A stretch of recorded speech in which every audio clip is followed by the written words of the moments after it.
The clock is ticking for TikTok.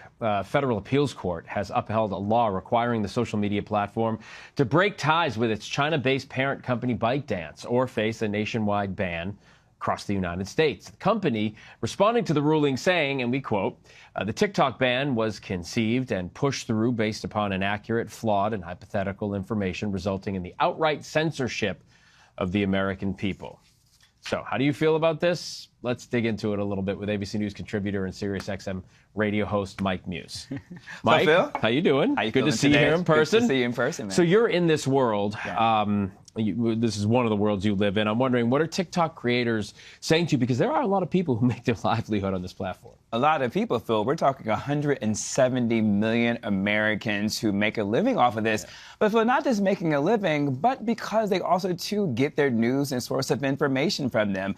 TikTok has become more than just videos and dancing. It's become places where people can build community. It's where grassroots organizations can organize. It's also, too, where small businesses can really market and advertise their small businesses. They don't have the big budgets to do traditional mainstream. And so there is a frustration about it. And then even if you're not a TikTok user, there's a frustration for a lot of Americans, and particularly for myself, who are interested in tech policy and who've really been asking for the United States government to pass effective policy to protect American citizens, particularly thinking about data privacy. You know, the U.S. Congress has yet to pass any data privacy laws. Next, artificial intelligence. If it's such a national security interest, deep fakes is one of the biggest threats to American citizens. But yet there's no AI regulations, where we've already seen the European Union already pass bills for artificial intelligence. And then when you come and you look at President Trump elects one of his key advisors, Elon Musk, who's going to be heading up the Department of Government Efficiency, when he purchased X,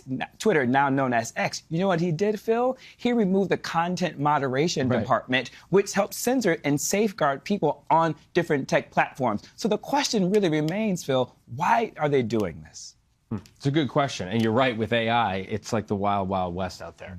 I'm wondering if TikTok is banned. I mean, because it's a competitive marketplace for these big companies. Do other companies like Meta benefit? They do and then they don't, because what you happen is no different than what we've been saying when these tariffs come to play. There could be also too a possibility for trade war. We're also too seeing that right now in China's response to when the conversation to ban TikTok happened. China asked Apple to remove Meta's WhatsApp from its system to block it from Chinese users.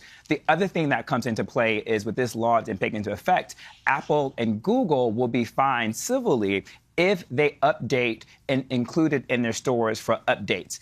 The other question, though, remains when it comes to other companies, and what I'm looking at closely is why the U.S. government has not targeted consumer good companies like Temu and Shein.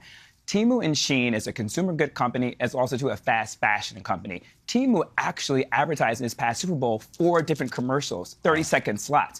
What that means, what I'm looking at, besides the national security entries, these two companies have our credit card numbers, our telephone numbers, our addresses, more importantly, our consumer behavior patterns, which goes to behavioral science if they want to do propaganda. But we've been looking at propaganda and misinformation going on X, Meta, and also to Facebook. So this isn't necessarily new. And so if this really is about national security, why aren't those companies in interest? If you ask me, Phil, I think it's because TikTok is low-hanging fruit because you can index to China. The U.S. government elected official can say, hey, America, we're doing something, right? Look at us. I think that's really what it comes down to, political theater. Like, yes, it's definitely not happening in a vacuum. Yeah. Mike, thanks so much. Always good great time to have your take.